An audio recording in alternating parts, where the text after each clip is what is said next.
అందరికీ నమస్కారం.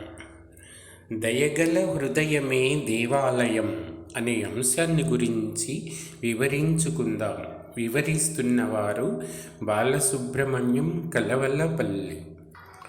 యుద్ధమే ప్రధాన కథాంశంగా కలిగిన మహాభారతం మనకు నిరంతరం అందిస్తున్న సందేశం అహింసా పరమో ధర్మ అని. అంటే ఇతరులను బాధ పెట్టడం అంటే మనల్ని మనం హింసించుకోవడమే.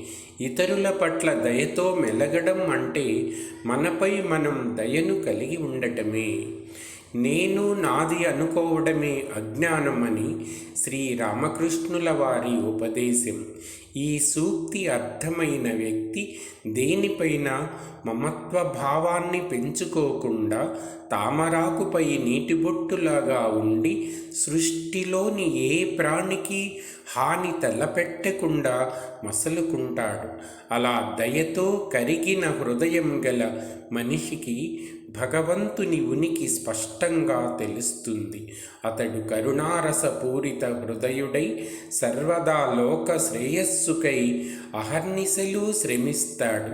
లోక శ్రేయస్సు అంటే పరమోత్కృష్టమైన పారమార్థిక జ్ఞానాన్ని అందించి అందరినీ ముక్తి వైపు నడిపించడమే.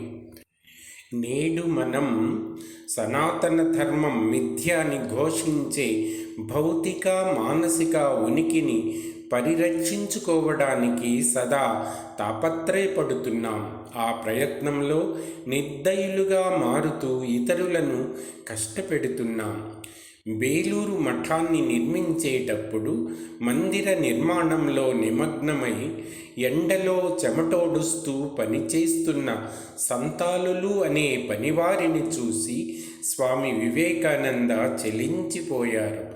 జీవితంలో ఎప్పుడూ ఎలాంటి సుఖానికి నోచుకొని నిరంతర శ్రమజీవులైన వారిని చూసి ఆయన హృదయం ఆవేదనాభరితమైంది. ఒకరోజు వారికి షడ్రసోపేత భోజనాన్ని వండించి వారు సంతోషంగా ఆరగిస్తూ ఉంటే ఆయన ఆనంద బాష్పాలు రాల్చారు.